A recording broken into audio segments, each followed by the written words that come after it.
I'm Alan Crutcher, and I founded Auvation 30 years ago, and I've been the managing director of it ever since.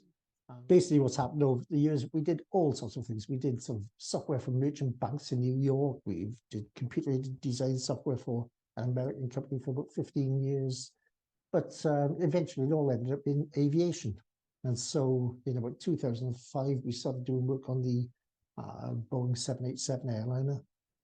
And that led on to various things, and it's been predominantly aviation ever since, until the last sort of 2 or 3 years when nuclear became important. At some point, I was going to need an exit route from it. It's not the kind of business that lends itself well to a family business. I do have 3 children myself, and my eldest son particularly is quite interested in business, but I don't think this is really the kind of business that lends itself well to successive family management.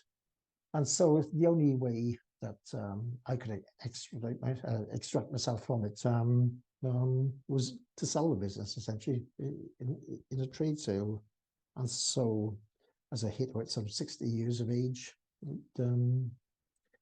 we had quite a responsibility. We had all these employees that have been, some of them have been with me for many decades, and I think I sort of owed it to my colleagues, if nothing else, just to look after their futures. It was very thorough. The research that you did was quite relentless, and I was losing hope at certain times with it, but Kingsbrook was acting like a bit of a relentless machine that just kept sort of breaking down barriers, going into new territories and new domains, and we had all these more and more sort of customers, potential acquirers that came along, and it was a lot of work. You wouldn't get your money out of it.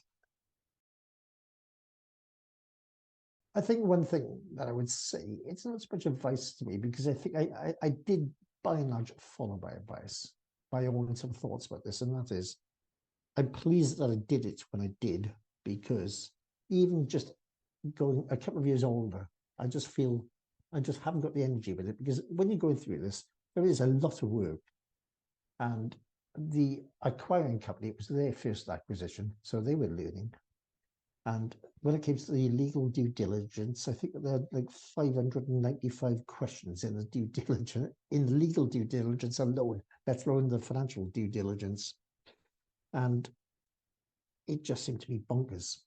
And the amount of work involved in it was enormous. So what I would say is don't leave it until you're at either a state of health or an age that you're going to find it hard work doing this on top of running your business. At times, going through the due diligence, it was just excruciating, because the lawyers from the other party just kept coming back at us.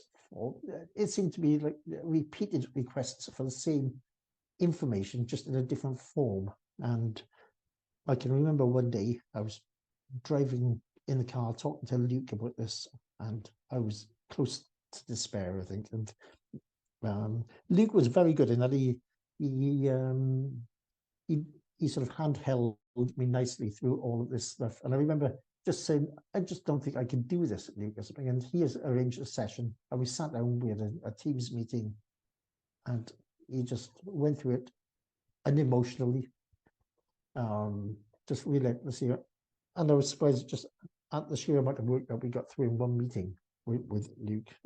He did it extremely well there.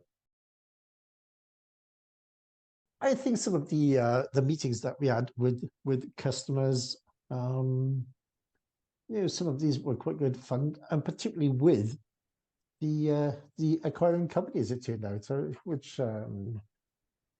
they were just light-hearted initially, and you don't know where these things are going, but we had a good bit of fun and a bit of sort of banter about these things. And another thing about Luke, another thing that I would say about the entire Kingsbrook process here, and I've said this to my colleagues about this, what I've liked all the way through is that I've never had any conflicting bit of information from anybody at Kingsbrook.